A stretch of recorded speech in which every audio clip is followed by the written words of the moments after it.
मैं ईमानदारी से एक बात कहता हूँ, मेरी बात को आप अटपटे मत लेना। हो सकता है मैं गलत हूँ। राम सिंह जी कशवा, राजेंद्र जी, सतीश जी और अर्जुन जी अगर ठान ले कि इस चुनाव को जीत के निकालना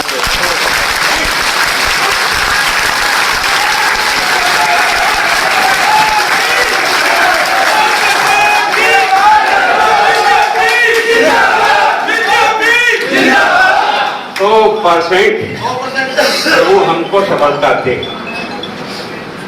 और मेरी इन चारों नेताओं से प्रार्थना है भगवान के लिए, देश की हालत और प्रदेश की हालत को देखते हुए ये काम हमको इस 1 साल की अवधि के लिए करना ही है, क्योंकि यहीं से 23 का रास्ता खुलने वाला है। हम केवल एक सरदार शह का प्रतिनिधि नहीं चुनेंगे, राजस्थान को एक दिशा देने का प्रयास करेंगे। आपका चुनाव केवल सड़क नाली बनाने का चुनाव नहीं रहेगा कि 2 सड़क ज्यादा बनी, 2 सड़क कम बनी, काम हुआ कि नहीं हुआ, कोई चिंता की बात नहीं। लेकिन 2023 और 24 का रास्ता मजबूती से समझ के चलो। बीजेपी वर्सेज ऑल हो रहा है, रोज पढ़ते हो ना, सारे दुष्ट एक पाले में जा रहे हैं ना, और ललकारना किसको है? मोदी को। मोदी परास्त करो। अब हम अगर वास्तव में मोदी के काम को पसंद करते हैं, मोदी ने आपकी और मेरी पार्टी को आज देश और दुनिया में जो सम्मान दिलाया, उस आदमी का मान और सम्मान रखने का मन में थोड़ा बहुत भी चिंता है तो इसको गांठ बांध करके ले जाना होगा। ये चुनाव उस दिशा की ओर मोड़ने वाला चुनाव होगा। मेरा हो सकता है कि ये मेरी पसंदगी का है या नहीं, कुएं में डाल, न मुझे उससे कुछ चाहिए न मुझसे कुछ लेना है, न मैं कुछ लेना की उम्मीद लेकर के आया हूं। लेकिन मैं इस बात का संकल्प लेकर के जरूर पैदा हुआ हूं इस धरती पर कि संघ ने जिस विचारधारा को पैदा करने के लिए 98 वर्ष की तपस्या की, दोस्तों मैं ओम जी को दिल से प्यार क्यों करता हूं कि हम लोगों ने संघ की उस मिट्टी से देशभक्ति के गीत गाते गाते अपने आप को देश बनाने की दिशा में डालने का प्रयत्न किया।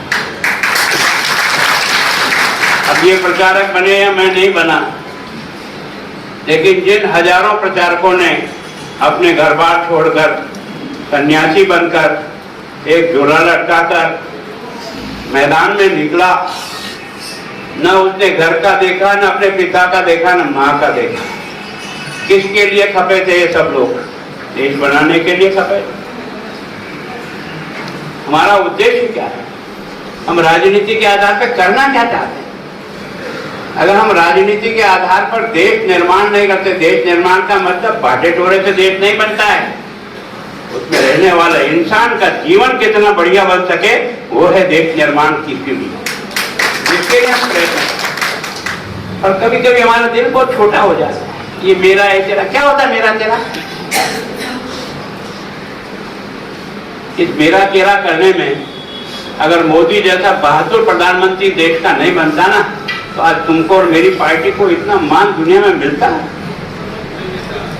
20 साल तक मुख्यमंत्री और प्रधानमंत्री रहते हुए किसी की मां ने दूध नहीं पिया जो एक काला धब्बा लगाते। ये है बीजेपी, ये है बीजेपी। ये बीजेपी ने इतनी ऊंचाई ली ना, उस आदमी की तपस्या और जीवन की श्रेष्ठता के कारण से लिए। आज जो डंका बज रहा है ना, ओबामा जी को जो है ना भेंट किया तो आगरा का ताजमहल नहीं किया, गीता भेंट की, ये समझ में आता है? इसके लिए हमने इतने वर्ष अपनी जिंदगी के लगा करके संघर्ष किया ना, वो भारत अब खड़ा हो रहा है। अब आपको लगता है कि नहीं लगता है कि उज्जैन का महाकाल का मंदिर ये हमारी आस्था को जिस ऊंचाई पर ले जा रहा है, इसको खड़ा करने वाला बहादुर कौन है?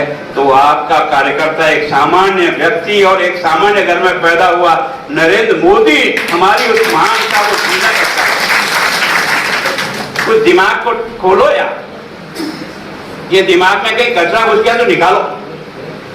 इतने बड़े उद्देश्य के लिए इतने सालों से पच रहे हैं और हमारे सामने यार वो जीत के जा रहा है जो सारा देश ही निकल गया था।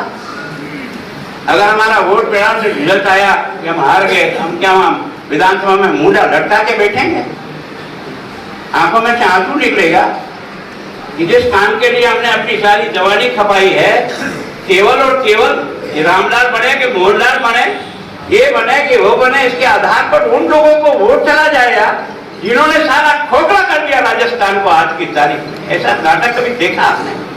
एक मंत्री क्या बोलता है, दूसरा क्या बोलता है, वहां से एक क्या बोलता है, कुछ शर्म नहीं आती? तुम्हारे जिम्मेदार लोग क्या भाषा का प्रयोग कर रहे हैं यार, और तुम मोहनी बाबा बन करके बैठा है।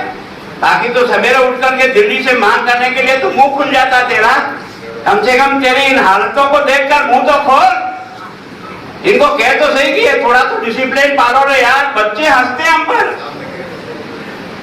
हम जैसे नेताओं पर बच्चे उंगली उठा करके हमको कहते हैं ये सब नेता नेता। अब उसमें हम भी हैं। क्या दुर्भाग्य देश में।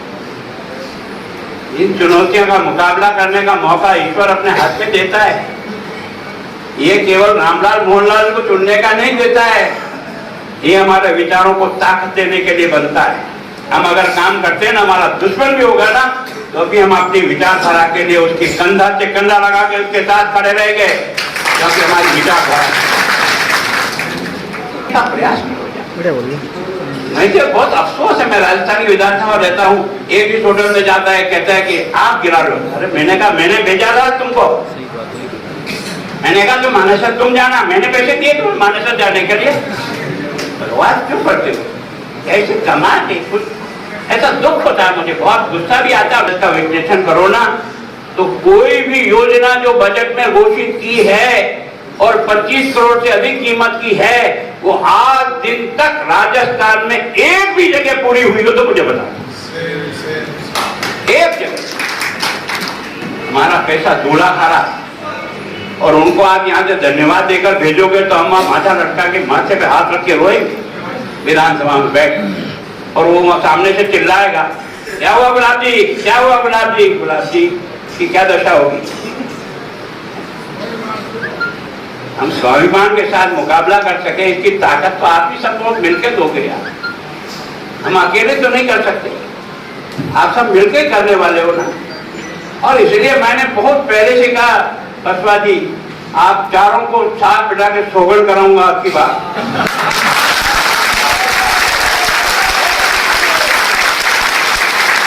और ये आपकी बात में 100% कहते जा रहा हूँ, बालाजी की साक्षी से कह जा रहा हूँ, ये चुनाव हम जीतेंगे, जीतेंगे। ये हमारा प्रतिष्ठा का सवाल है। रामलाल मोहनलाल जो नाथ होगा,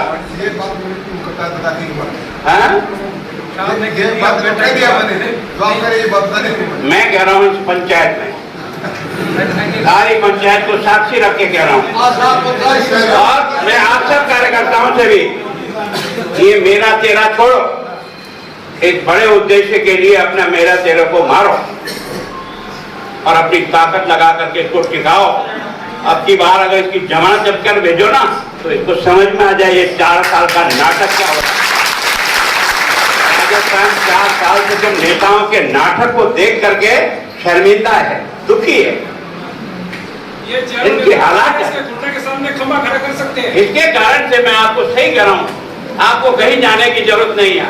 ये सब सिमारी तो भले कर लो, तुम करा लो, तुम ईमानदारी से चारों मिल करके जो कैंडिडेट कह दो वो कैंडिडेट मैं घोषित करूँ, लेकिन साथ होकर के निर्णय करेंगे। अब की बार हम चुनाव लड़ने के लिए नहीं आए, हम चुनाव जीतने के लिए आए हैं।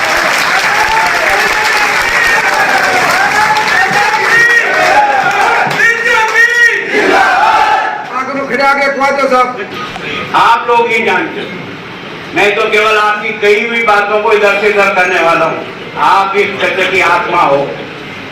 ईमानदारी से कह रहा हूं मैं, अध्यक्ष जी, धर्मवीर जी, इस टीम को आपकी बार साथ बैठा, आपकी बार हमको शर्मिंदा नहीं होने, सीना तान करके विधानसभा पेश करे, वो ताकत जो आप हमें, तो इसको उल्टा करके मारेंगे यार। मैं आपको कह रहा हूँ 23 में जिस प्रकार के हालात बनेंगे राजस्थान में, कि इनकी जो कल वो कहा ना उसने, राजेंद्र हुड्डा ने, एक गाड़ी में जाना पड़ेगा, ऐसी स्थिति आएगी। क्या है कि इन्होंने सबको लूटने का सर्टिफिकेट दे दिया। हर जगह जनप्रतिनिधि और जनता इस प्रकार से लूटी जा रही है कि कोई रोने वाला भी नहीं, कोई सुनने वाला नहीं, ना कोई लॉ एंड ऑर्डर है। जिसका मुखिया ही गायब है, उसका क्या लॉ एंड ऑर्डर रहेगा? दुर्भाग्य। और उसके बाद मैं सोचता हूँ कि विश्लेषण तो हम आप सबको सुनने का प्रयास करें। मैं तो कोई अगर कहे कि भाई नहीं, मैं गुलाटी को रात के आ गया ना, तो भी मैं तैयार हूँ। सवेरे आकर बात करना चाहे तो भी तैयार। आपकी हर बात को सुनकर समझ करके इन चारों के साथ डिस्कस करेंगे, इनके साथ जो आपकी भावना है वो इन तक पहुंचाएंगे और पहुंचा करके निर्णय करेंगे। निर्णय होने के बाद एक शब्द भी अगर कोई इधर से इधर बोलेगा ये अच्छा है बुरा है, तो वो एक तरह से पार्टी की दुश्मनी करेगा, वो पार्टी की दुश्मनी करेगा। निर्णय तो एक ही होगा, कैंडिडेट तो एक ही होगा, चार नहीं होगा। लड़ेगा तो कोई एक ही। लड़ने के पहले आप सबको जानना, समझना, क्षेत्र को समझना, मतदाता को समझना, गांव की भावना को समझना, सब कुछ ध्यान में रखते हुए निर्णय करना। देश बनाने का सपना लेकर के आए, जीवन पुष्प चढ़ा चरणों में मांगे मातृभूमि से यह वर्ष, तेरा वेगो अमर रहे माँ, हम दिन चाह रहे न रहे। करने के लिए हमारी यात्रा जो यहाँ तक आई ना, ये प्रभु लाया है। ये तमाशा भी किसने किया? ये ईश्वरी शक्ति है कोई देश में, जो ईश्वरी शक्ति कहाँ से गाड़ी घुमाकर किधर से किधर घुमा के लाती है। हमने 4 से लेकर के 12-13 तक दम निकलने लग गया, लगा कि राजनीति भ्रष्टाचार की भट्टी में जलकर खाक हो गई।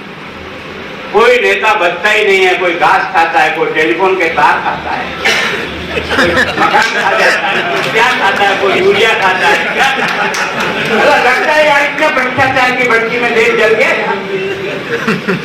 उसमें से एक अचानक, मैं उस गोवा की बैठक में था, राष्ट्रीय बैठक, जब राजनाथ सिंह जी ने नरेंद्र मोदी के हाथ में हाथ ऊंचा लेकर कि अगला लोकसभा चुनाव नरेंद्र मोदी के नेतृत्व लड़ेंगे, हवा ने फिजा बदल दी। बची कि नहीं बची? क्यों बची? क्योंकि एक दाग नहीं है, 2400 घंटे जनता के लिए काम करता है। जो काम करता है वो गुजरात के हित में उस आदमी ने काम किया, और पार्टी को जिन विचारों से पार्टी बनी है और जिस विचारों में से हम पल करके निकले, उस विचारों को आगे बढ़ाने का काम किया। हमने सोचा है कोई बहादुर बच्चा है, और बच्चा कुचा भगवान ने सारा को दिमाग खराब करते ना, तो उसकी मौत ऐसे आती। वो अगर नेता ये नहीं बोलता है चाय बनाने वाला क्या छोड़ा जीत सकता, अगर ये नहीं खिलाता ना भगवान उसे, तो इतना पूरा तरह से नहीं मारता है। आपने सोचा जिसने भी सुना कि चाय बनाने वाला छोकरा क्या देश का प्रधानमंत्री बनेगा, गरीब ने भी साले को गांठ लगा दी, क्यों नहीं बन सकता गरीब का बेटा देश का प्रधानमंत्री? बन सकता है, और बना के छोड़ा दोस्तों, बना के छोड़ा है। ये जो कभी भी दिमाग खराब पड़ती ना, तो वही करता है ऊपर वाला। अगर ये शब्द नहीं बोलता तो शायद इतनी बुरी तरह से ये नहीं पिटते। और बचा कुचा सेकंड चुनाव में गली गली में चोर है और बाकी सब चोर है, ये शब्द बोला है उसे, गली गली में चोर है। हमने इसी को पकड़ लिया कि चोर कौन है कौन नहीं, हिसाब करते थे।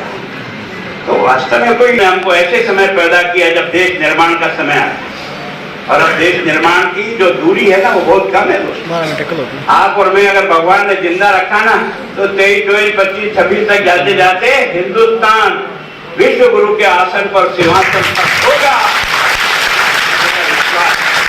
और हम जिंदे रहते हुए देख के जाएंगे। ये हमारा मन कहता है।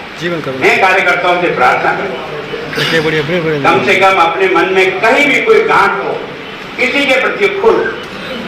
देश को इस समय जिस प्रकार की आवश्यकता है, और आपके चुनाव में दुनिया का धन भी दुश्मनों के साथ होगा, क्योंकि सबके मन में पेट में दर्द चल रहा है। क्यों कि अब 74% वोटिंग, दुनिया का नेता नंबर 1 मोदी जी बन गया है, तो बड़े बड़े देश के जो नेता है उनके मरोड़िया आ रही।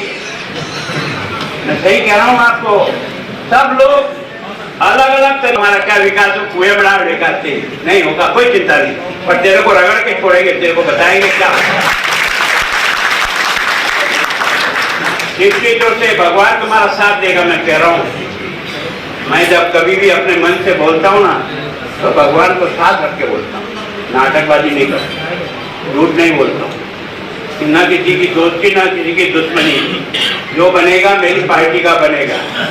मैं इस बात को ध्यान में रख करके बात हूँ। आप सब लोगों को जिस क्रम से बुलाया, किसी को घबरा नहीं, कोई 2 घंटे जाके आना चाहे तो कहीं जाके आ जाए, हम यहीं बैठे हैं। आपकी भावना को जरूर सुनेंगे, सही ढंग से उसको लिखेंगे, लिख करके सही जगह जो ये चर्चा करने की जगह है चर्चा करेंगे, और वो निर्णय आप सबका निर्णय होगा, ये मैं विश्वास दिलाता हूँ। जो निर्णय होगा वो आप सबका, केवल अकेले हमारा नहीं होगा। मैं चाहता हूं कि हम सब लोग तारीख के बाद मन का निश्चय करके लड़ने के लिए नहीं लड़ रहे हैं, हम जीतने के लिए और 23 और 24 का रास्ता क्लियर करने के लिए इस चुनाव को दंगल के रूप में लड़ेंगे और जीतेंगे। धन्यवाद।